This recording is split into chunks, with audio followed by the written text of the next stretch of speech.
So there's no like magical, interesting movements that are like unique completely to this situation. It seems like you're just tying together fundamental movements, and so you're like doing a airplane and then doing a bridge or doing a reverse shrimp, and then it's like you're just stringing these together and it's making in the context of whatever you're doing, right? Like that's how it works, right? So yes, so you start from the basic, right? You got to have the connection to the ground, then connection to myself, then connection to you. And then the connection to you is going to be my frames. With those frames now I'm going to start adding in that movement. Yeah. And the movement doesn't have to be independent movement either, right? If you just bridge, that's just one thing. But if I bridge and scoot in, or bridge and shoulder walk, or I blend the movements versus making it 1, 2, 3. I make it like a 1, 2, 3 crushed together. Yeah. So I think that's a higher level when you start to do that no hands drill. That will bring those movements out more, especially the slower you do it, because you start to realize, I can blend these movements. I don't want to bridge and then let go, because if I do, because I've given up that space I just made. Because we talked about bottom and top. The bottom person wants to make space, right? So I just made this space, but I'll watch people do it. They'll make the space and then they'll collapse again. They'll make the space, they'll collapse again. They'll go to pass guard and then they'll give their hips back again. Right? It's like, no, I took that space. I own that real estate. Right. Keep going. So you have your base and posture and your connection, and then that's the timing, which is the pacing at which these things are being put and the connection is going to help you slow that movement down for them if you have a really good connection. Like, remember, I trapped your arm. Now all of a sudden you can't move as well. Right. So my timing's screwed up. Well, you get to have good timing. Yeah, that's cool. Yeah. Based off of that, I really liked the way that a lot of the stuff that you taught in a way almost didn't really work if you didn't maintain connection between the movements, as it relates to like you start to try and escape and then you drop back and you try something new, rather to stay where you are, keeping that real estate, and then immediately just moving it into something else. There was a couple things that I really liked. I really liked the scooting of the hip underneath them in order to shift have them roll over the other way. So I guess, how risky do you think it is to implement that into your game as far as giving up your back? I will have to see specifically what you mean. I understand this, but I'm trying to figure out how they would have got your back. Can you demonstrate it? As far as rolling away from them, I guess. Yeah. Are we talking like the Running Man from? No, so like kind of the rolls. I can remember and do it justice. What's the Jessica? What's the angle?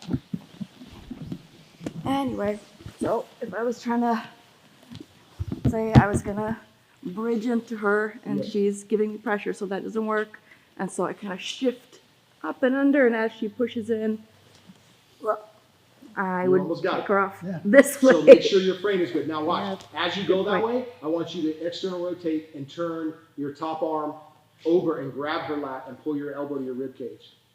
And drive. Yes!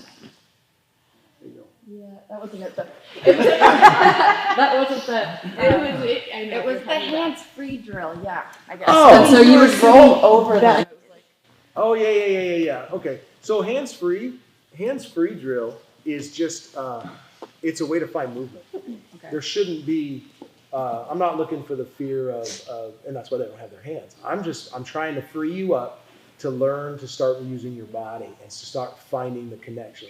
That drill is so deep, wide, and vast of what it's going to give you when you start focusing on it. It's gonna really drill down and make you understand how important the connection to the ground is, how important the connection to yourself is, and how important the connection to them is. So yeah, it's like flow rolling without. Remember, there's no. Go ahead and roll. Go ahead and roll freely, knowing I'm not going to submit you. Later on, we can talk about those things, but it's really getting you to be in connection with all of that to find out what is the freedom of movement, where I can go. Okay. Yeah. And so if you were to take that drill and then try to implement that sort of flow roll into a slightly higher risk circumstance where there is arms and possible back takes, do you think that puts you at risk of, giving up your back? If we're talking, let's try to recreate it. So, right, so you're saying if I go here and I free my shoulder, right?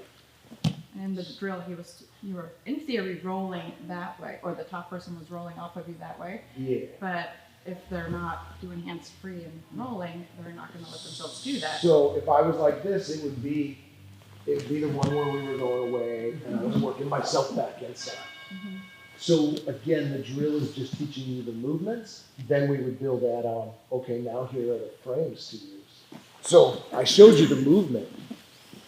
And once you understand the movement, now where we get into, all right, are my frames inside, outside, blended? And then I would look, I'm not going to give up my back now.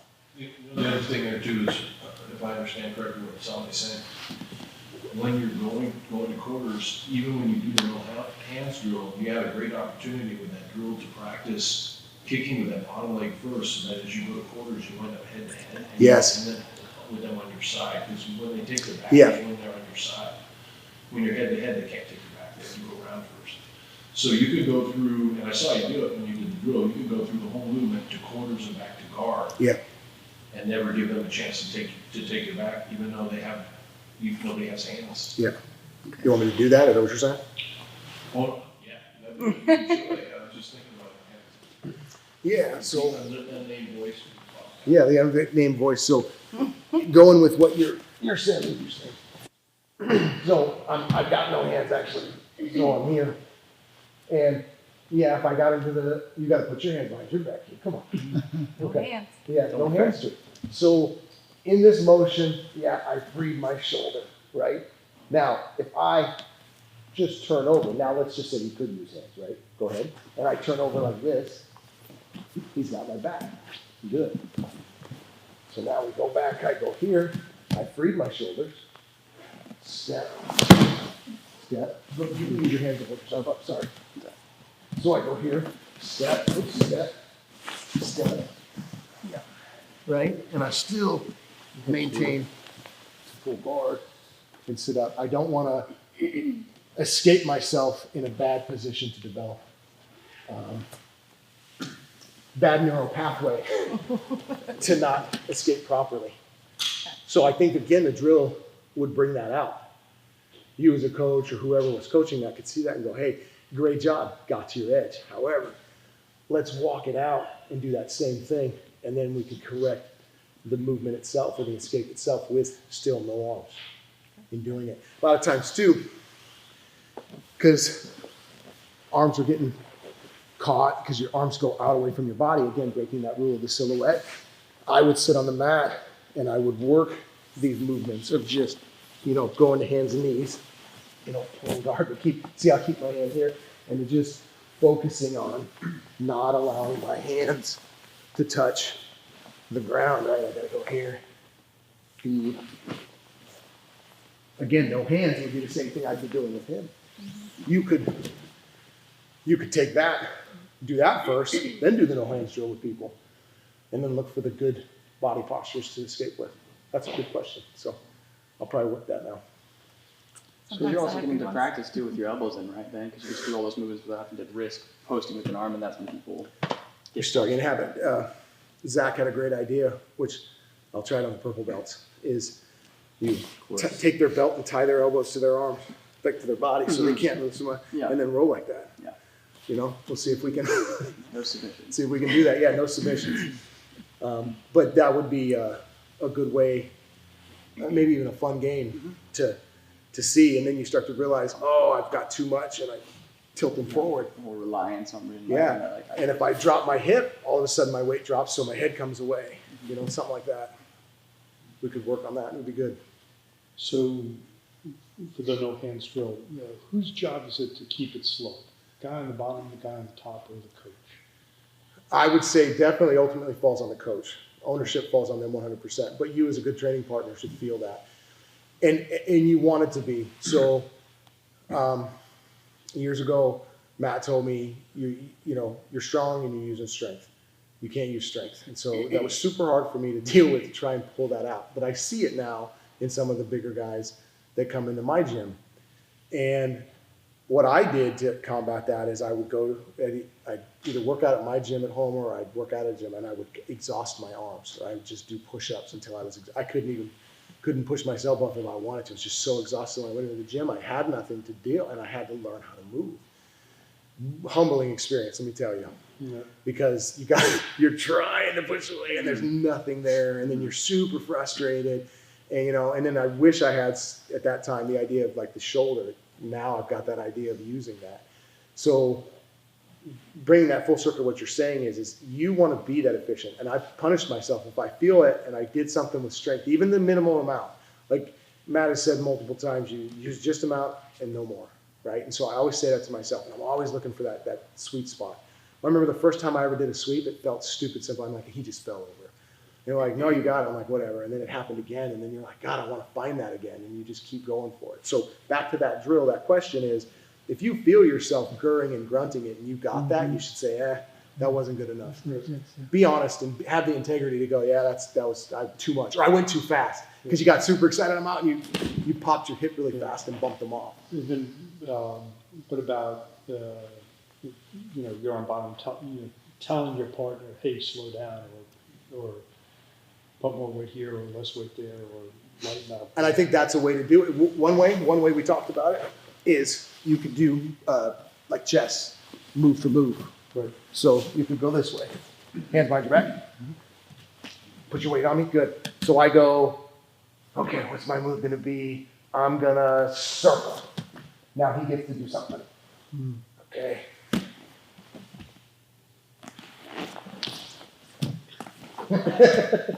Uh-oh. Right? So I could go move for move. And that, you can't, You can't go hard. you can't go hard. And if you do, it's like, what are you doing? Yeah. So that's a way to isolate it back. That was a really fun drill. I like that drill too. It really emphasizes the proprioception and connection and like cause and effect of the jiu-jitsu. Yeah, it slows it down too, right? Especially where you've got maybe a bigger person and a littler person. It gives them that chance. So the timing isn't all there going really, really fast. It slows everything down. That would probably suck as a little person. Yeah. Under the big person doing it super slow. You'll move to a good spot because that's where I go, where can I move to be the most comfortable? I always think about what Hickson's at. I'm like, okay, where can I be most comfortable? It sucks here, it sucks less here. Still sucks, but it sucks less. This is the less sucking. Exactly. On those cross-side sweeps, Yes, sir. if you have someone who's bigger than you and kind of or heavy, what's the most common mistake where, it's just all heavy and you feel like you're not getting that sweet spot? Is there something that's kind of the most common error? Or is it just the whole? No, I'm thinking, so the original roll that I showed you guys, I was hitting that on multiple people. And I remember that, again, I've always got Matt in my head, and it was like, well, if you can only do it on these people, what's the point? He's right. Can you do it on multiple belts, multiple sizes? Right. So that was the goal. Go out there and do it. And so I would put myself on bottom, and I would just roll. And I went up to Minot, and at the time they had this wrestler that was 365 pounds. Okay.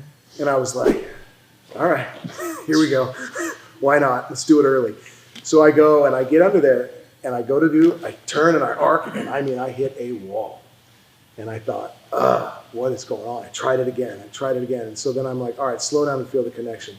So then I felt where I was, and I was disconnected. So to answer your question, it was where my frame was in relationship to that hip. Remember, I have to get his silhouette outside of his base.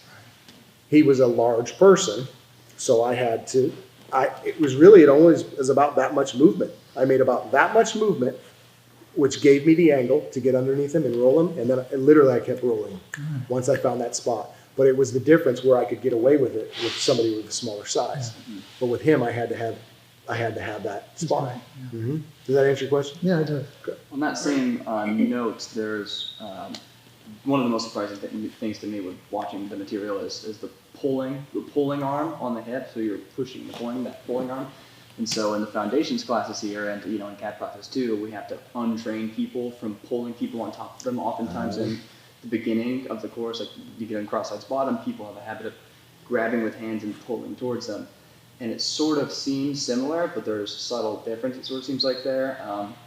Is that just the timing of when you do that, doing that specifically when you're just doing the sweep, or is it also just an angle thing? Like here, that's a specific angle and that's why it works. And so people pulling onto themselves, or they're just doing it wrong because they're pulling directly on top, whereas that's at a side or something, or I don't know. Like how can you, I don't know, what's the basic way that that's a functional thing, and then people, what we have to untrain people to do, which is pulling people on top of them. How is those things different? I would honestly say the no hands drill would correct that, because they're using their hands to do that. Right. Take them away, No. because the escape to me has to start with the shoulder. It has to start in equal. If I'm driving with this one, I'm pulling with this one. Right. It has to be. So you start to make them escape everything with the shoulders. Now you can use your hands, and that's where I would really go back and emphasize, look, if you're trying to go away, it's got to be internal. If you're trying to go, and again, I'm not pulling you onto me. That's this. Yeah. I am Right. redirecting that elbow this way. So the hands are like symptoms of the shoulder connection and the shoulder pressure, and so what we're training people to do is grabbing people with their hands, and what you're training people to do is using the shoulders. And Correct. with the shoulders. Escape with the shoulder so it's first, different, and then add the hands. Okay. It'd be the same with the guard passing, any of that. And I even do guard playing, and and they hate it, no hands drill, because their stomachs get sore. But no hands, and you got to use your feet just to, right? Yeah. And 100%. Hands are Band-Aids. Yeah. Same thing cross-side top.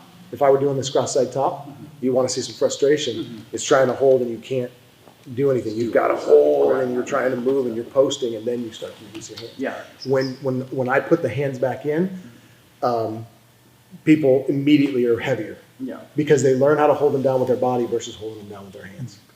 So this is stuff that's going on within the inside space, kind of, basically. Yes, because you're using your body. Closer into the silhouette.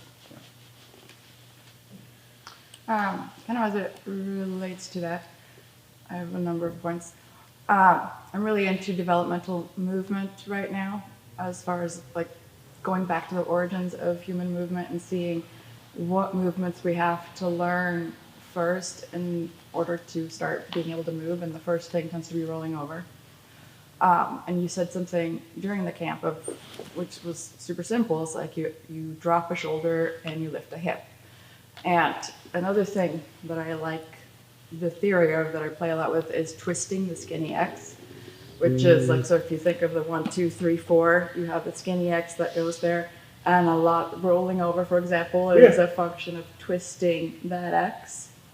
And so I'm been trying to think if I can come up with a way to understand how the twists of the skinny X relate to control. And it seems like when you're on bottom and you're trying to escape, your goal is to create a perpendicular line to the floor, whereas when you're trying to stay on top, you're wanting to try and keep a parallel line to the floor of the shoulders. I don't know if that's always true or not always true.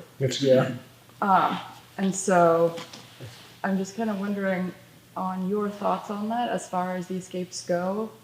Do you think it is true that you're always kind of twisting the skinny X to maintain either control or create space? I'm going through my head in the escapes.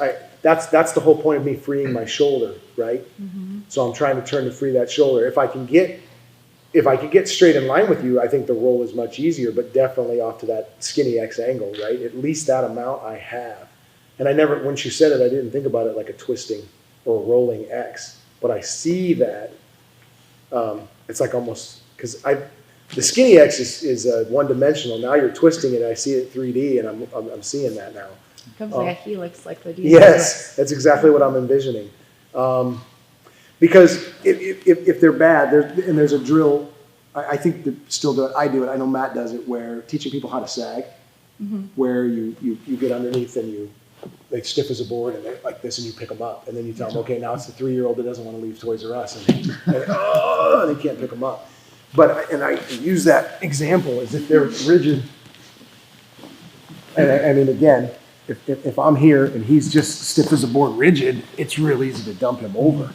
So he is parallel to me, so it's not always. But now when he gets heavy and he drops his weight, yeah, now I do have to circle to dump him over. I don't know if that's answering your question. It does kind of, I mean, part of that there is like, if you have to twist the skinny X to stay on top, I mean, if you're on top, you want to keep your shoulders inside control anyway, you're trying to keep your shoulders level, and then what you're using is you're moving your hips in a way, so you're twisting the skinny X. Oh, I'm twisting him too, right? Yeah, but from his perspective, if he's stiff, he's not twisting the skinny X, but No. when he relaxes, then he like molds around your body. Because he sags, he's heavy, his weight, it's displaced where when he's rigid, his weight is completely evenly displaced to go, but when he sags, it's like everywhere. I don't have that. But when I think of the twisting, come here, go to all fours, like just right there, go back. When he goes to just really, really slow, take and just do a somersault, right? Just with your, take your left arm, put it between your legs, put your shoulder down on the mat, tuck your head. You see, and that's what I'm doing to him when I roll him over. Mm-hmm. So you're right, because of the hip dips, the shoulder lifts, and he's twisting to affect that roll. And, So on that particular sweep, I would say yes. That's an ongoing experiment, I guess. Yeah. Another thing, as it relates to I always have way too many questions. As it relates to the tall bridge, because to me, tall just means, tall. Most people are tall in comparison to me. But you say you bridge up, you bridge to the side, and then you bridge tall. And what does that mean specifically? Like, does it mean you go up and out to the side? Does it mean Good question. like? So, yeah, I struggled with it because I'm trying to get people to understand it. Because if I say bridge up, then they just hip up. Mm-hmm. So then bridging inward to me was, so what is... Bridge long. Yeah, bridge long, maybe that. Exactly. That's a good one. And I'm trying to get taller, maybe an inch or two. Not this, because I've had people do that. That's too much, because I'm not connected to the mat anymore. So, and usually with bridge tall, what happens with that is if they do have a cross face, I trap it because of the bridge tall, because what I'm doing is I'm shifting the weight into my shoulder. So I get taller. And what it's doing to my shoulder is if the weight is pinpointed here and I bridge taller, so the weight's here, I bridge taller, and then I can circle around or shrimp. So let's go bridge tall, shrimp to move that weight. Another example, I think I showed this, is like, they'll do this. So now just imagine this on the ground, and I'm driving into that same shoulder. I bridge tall and circle around that frame, right? Go down. Guard. Almost like creating a curve, like bridging in a... Yeah, that's where Tom was trying to make it like a J, but it's not always a J, right? So here's his knee. No, just put your knee here. Guard pass it. Look, there's the frame. So I'm going to bridge tall, and now I'm going to put that elbow in there. Right? I'm doing the same thing, just passing. So now, he's got that weight bridging in. Like I can power shrimp into this, but I wanted to make the power shrimp a little bit easier for me, so I'm just changing the angle. So I bridge tall and slide that shoulder in. It just changes it and it makes it easier for me to move that in. So in a way, it's kind of like you start the bridge, but you're changing the angle halfway through. At the beginning. Yeah. Frankel Yes. said when he was here last time, because I was having a problem like reaching somebody because of short lens problems, that he said the way to defeat a straight line is with a curved line, and that also really That's it. stuck. That's it. So, Yeah, that's it. okay. Spot on. Nothing from you two?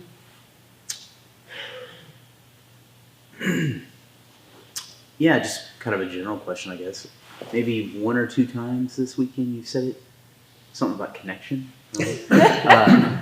Do you think that there's, because you talked about the ground is constant, right? You can always connect to that, connecting yourself, I can rely on that. right? And then connecting to your opponent, right? Do you think that there's, and this is kind of like a conceptual thing, do you think that more connection is always better? Or not maybe always, but like, does it shift? Or is there times where I would really kind of like to disconnect from any one of those three things? So disconnect from the. Just with any, because I don't want. would you say that those kind of blend like between the three, like you're somewhere kind of, I don't know, that like you're putting a certain amount here and then here. So like your opponent can't be a constant, right? The ground can, but is there points where it's like, hey, I want to connect more to me and less to the ground, or how do you see that? Once I connect to the ground, because remember when we were doing the classic position, if I got my shoulder forward, I could lift my feet up. Right. And that's a perfect example. If I'm connected with my feet, I actually make it harder for myself. If my shoulder's forward. So I disconnect with that so that I can, with them driving me, as I rotate around, they push me flat. So that's a time where I would disconnect. Okay. So that's a feeling. But as the most point connected to them, those connections to them are holding them in place so that I can move me. And again, I probably didn't say that, and that was a rule that Matt had said when again, that was probably the first time I'd ever trained with him. He's like, you need to always move you, not them. Right. It should not ever be guaranteed. Everyone's bigger and stronger than you, everyone. And then you move you, and when you do that, that's the efficiency. It's finding that. And the no hands drill will do that. It will teach you to use more of moving you than moving them, because you have to. Yeah. When you get to use your hands and you're strong, you can definitely move Sure. them. But when you don't, then you learn to move you with those frames. And the frames you'll start in the no hands drill, you're going to start finding frames in weird spots. Yeah. This might be my frame until I get to my shoulder because I slide it down. Or when I'm digging for that underhook and I'm using that internal rotation, I feel the body moving all the way up to here. Right. Now this becomes that frame. So the movement and wherever I'm at, anything is a frame at that point. Right. So I would say the connection to them, I'm not losing that or disconnecting, because Okay. it would be hard to move me away. Okay. And if they're disconnected from me, then it should be relatively easy to just plant on the ground and move myself. Right. So I don't have them anymore. That's why this is a constant. I can then move myself. Okay. So when you have people that don't do the pressure, you've even said it yourself when you've went to other gyms. When they don't do the pressure passing, you're like, I feel free to move. Pull guard. Yeah. But when the pressure's there, you're like, whew. But then you have to switch gears and learn to move away from that pressure instead of into it. Sure. Can I answer your question? Yeah.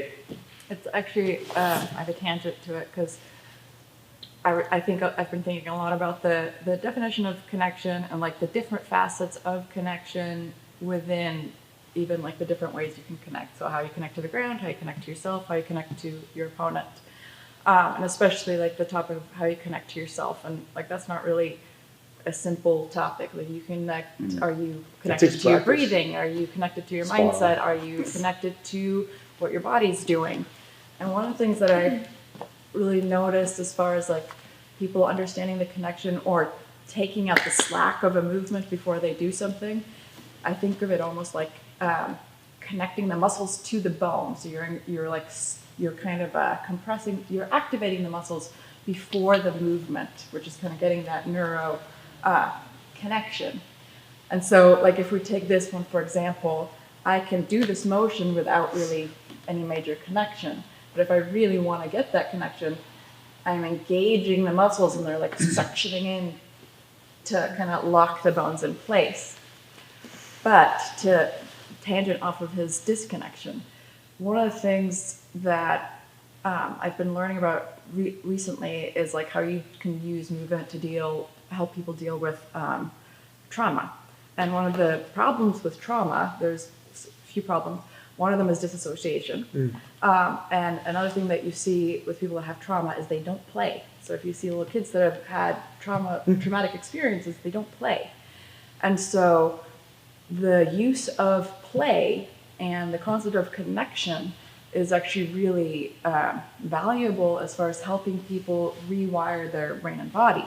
And one of the things that they teach them in order to deal with how to handle dissociative disorders or states, or is teach them how to disassociate, so that they can learn how to associate, so that they learn how to do it on will and not just based off of like the reactiveness in their own body. Anyway, so I do think that I think there could be a useful balance in understanding the kind of the poles of both of them. Sure. Yeah. Yeah, I'll probably process it, but I'm trying to think of when I might disconnect. Like, for instance, when I bridge, because I was thinking while you guys were talking, when I bridge, my hips are connected, but then when I go to shrimp, this stays connected. I disconnect my hips to bring my shin in. Well, and I think so there's a blend in there. Yeah, because I think you said it too, like when you were talking about like the movements and everything, that like, just like you're talking about, like if you move a shrimp away, well, if you drag your hip, you can't move. So you kind of have to disconnect from the ground, right? So at least my hip, yes, right? 100%. Because now and teach law enforcement that with duty belts. Now they're wearing external vest carriers, which are making it easier. But yeah, that's a lot. You're dragging that crap across the ground. You want to get that up off. Right. Other times when you're trying to disconnect the other guy, right? He has a connection, and so you don't like that, you don't want that. So you're trying to, let's say he's got a connection and you're trying to create some space. So yeah, because you're trying to make space, he's trying to take space, right? And that's, again, chest-to-chest connection, where do I disconnect him? He's got chest-to-chest. Oh, my God, heavy. Roll my shoulders forward. I make this concave. Now I've disconnected him from my chest, and now he's onto these stronger points, which are my shoulders. And maybe now I make some more. So by my connection, I am disconnecting him, so to speak. I am taking him from a better connection that he has, like taking away my breath and crushing me. Interesting to think about as it relates to like your own emotional state or performance states, I guess. Like, for example, when people have a lot of anxiety, you teach them to connect to the environment. So don't focus on your internal connection so much, because there's chaos going on inside of you. So in order to like gain control over that, you put external connection. You like focus on what you see, what you can smell, what you can hear, all that kind of stuff. And then you could flip that around, where it's like there's too much going on around you. It's like you're not functioning, you can't perform properly. You transition and you take your connection inwards. And then you could do the same thing like with your partner. If you feel like maybe they have a vibe that you don't really like or whatever, but you want to survive and you want to make it through there, then you kind of remove your connection almost like emotionally or mentally from them, and kind of create your own space. Like the breathing exercises that we've been kind of incorporating, like they've been incorporating the breathing exercises in the beginning, and it's like, X's book is called Breathing. It's all about like focusing and centering on that, learning to control what it is that you're concentrating on. Yeah, like, being in the moment, right?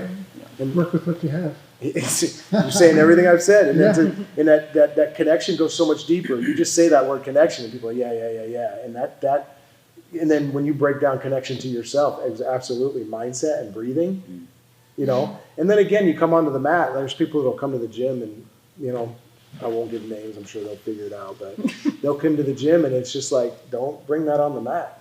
And I understand if you're having a hard day, but you're coming here to let go of that. So be connected to the people in here, be connected to the mat, be connected to the role. Let that stuff go. It'll be there when you're done. That's why you're here. Be a good training partner for them, but also for yourself. So that connection is so much deeper than just the bodies, right? All your triangles gave me ideas, because I have thoughts for camp, and it's like this big thing that I've been thinking about forever, trying to put it together, and there's just so many variables, but I see triangles everywhere. Yeah, that's why I said I was weaned on that, so now it's just like, check it out. So you mentioned being like showing up and being a good partner. So then, like, what would you say for, say, like women who are smaller and maybe they're in a newer program, or they're just one of the smallest for whatever reason, and they have most of their partners are bigger people, right? Yeah. So how would you say, like, what would be the best approach for them if they're like, hey, I really want to work on this material, but I just, like, I'm discouraged. It feels like I can't even make it work. So maybe it's actually the inverse of what can she do to make that come to fruition. And maybe on the flip side of, like, how can guys encourage and be a good partner, or even bigger women, be a good partner for people who are smaller, so they can learn these skills without always just meeting such resistance that they can't even get a feel for the moves to know what they're looking for. I think so. Speaking from the woman's perspective, obviously, no. I would say Coach Salome, Coach Kisa, Coach Leah, all of those would give you maybe a perspective from the woman's side, but from a guy's side, absolutely.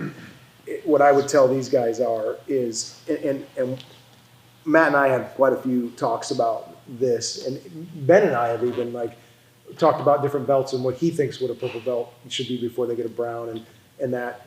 And definitely as a black belt, but I want to see it develop in all the stages are, you should be able to roll with an 80-year-old man, a 5-year-old kid, and our wrestler, our resident wrestler. You should be able to do that. Not necessarily you, but the guys that you're talking about rolling with, they should be able to dial it up and dial it down. But I would expect the same from you. I wouldn't want you going in and smashing somebody either. So me as a coach, if I see that, I've got to address that with them, and it would be me having that talk. But to give you the comfortability of it, I would direct you. I would say, here, roll with these guys, or I would set it up, and I would say, here, don't give her that amount of pressure, or set those guidelines and those rules. Say, hey, I really want to work this. Can we just isolate this? And maybe even to the point where I said move for move, really, really slow. Make it as comfortable for you as it needs to be. You don't have to free roll at the end. It always kills me of how people won't do the isolation drilling, and the isolation drilling is the number one thing that's going to make you better. Everybody goes to the free roll, which the dominant player is just going to roll to there and then submit, win. I won Saturday morning class. Yes, I've got 15 in a row now. Big deal. Why not go to an isolation, put yourself in a position that you're not used to be in, and fight from that? And then it gives both people limited in that. Maybe asking them, hey, would you be willing to, put one hand behind your back, or would you be willing to just only take this position, just to give you more of a fighting chance? That would be how I would go at it. I don't know if you have any other suggestions, or Matt. Regress to progress is something that always comes to mind. Set guidelines, and if they don't follow those guidelines, guess what? I'm not going to roll with you anymore. I'll find somebody else. Big enough community, right? And enough people don't roll with that person, they'll either figure it out or leave.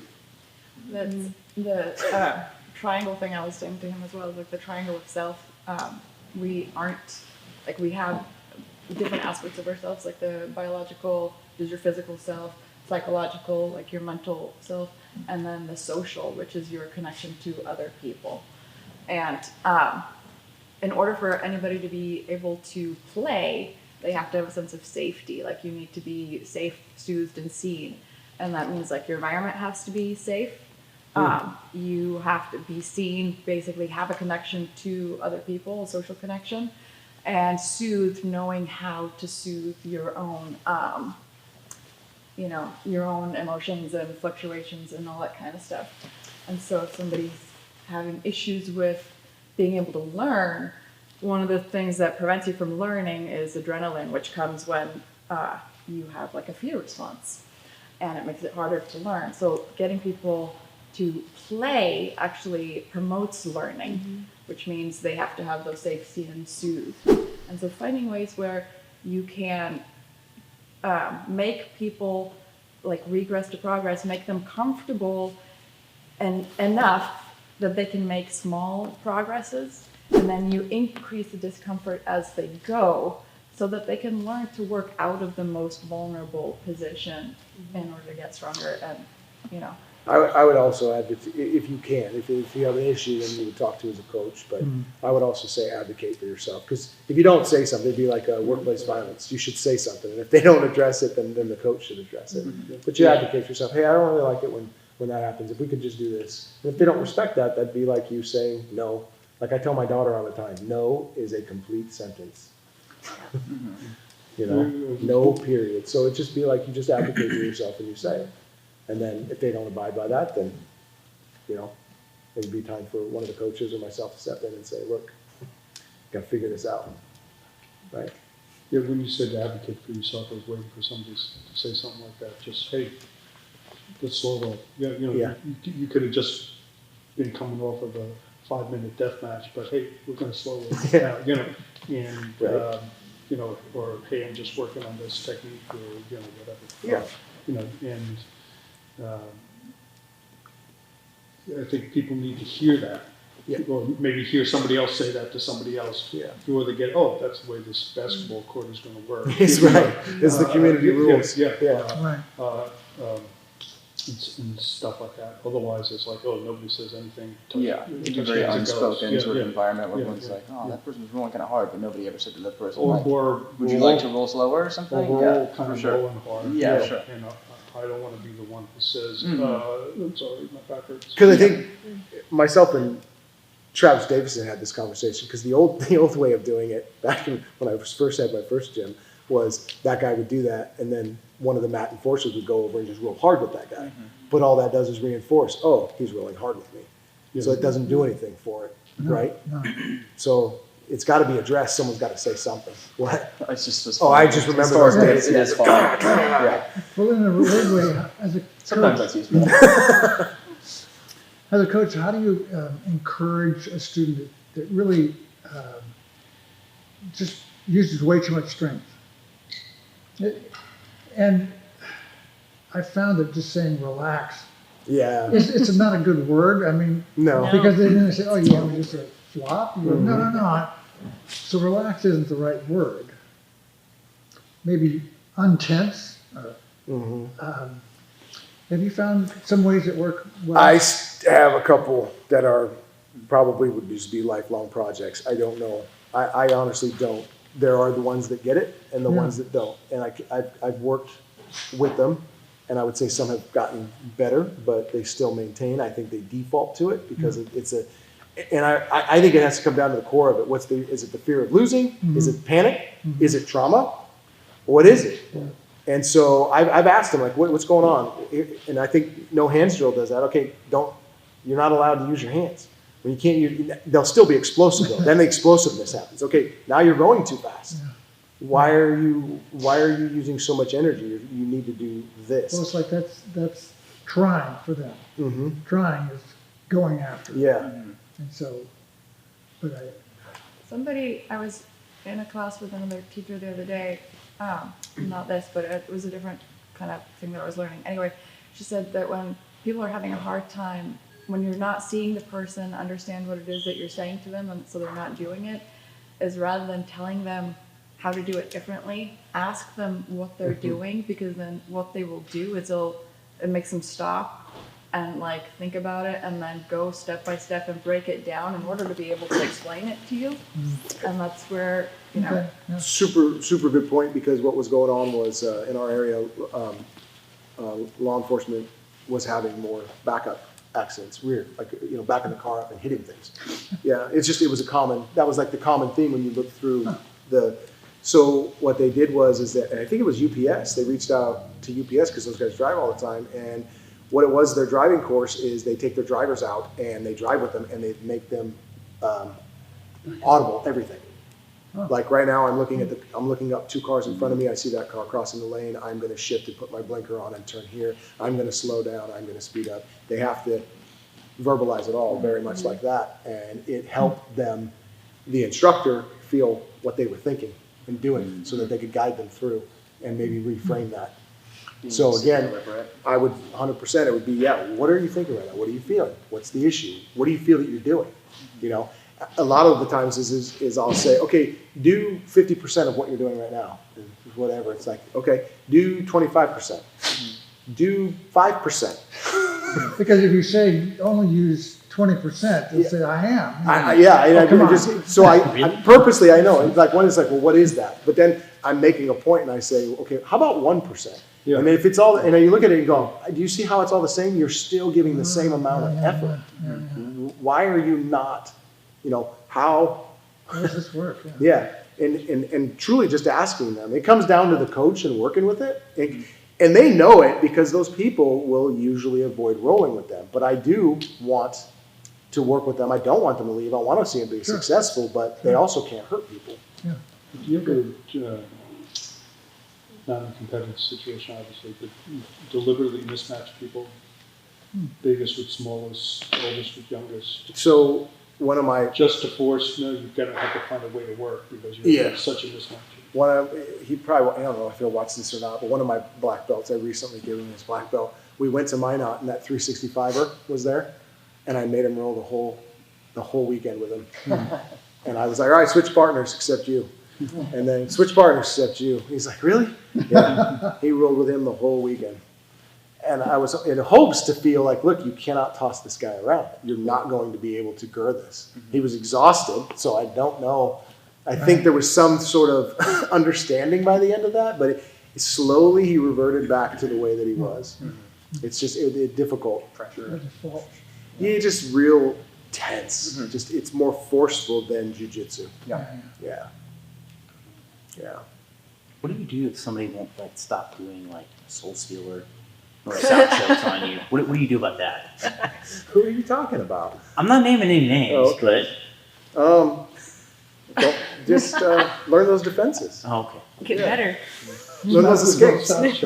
I mean, I think you got to learn something new personally. Yeah. Well, when the people learn how to get out of that, I think what they do is they probably change it up. Okay. Yeah. There's like nothing more frustrating too for somebody who's trying to go really hard and really fast and trying to win than someone who's going really slow and really relaxed. Yeah. Shutting everything down. After like 5 minutes, they're just like, fuck this. Yeah. Been there.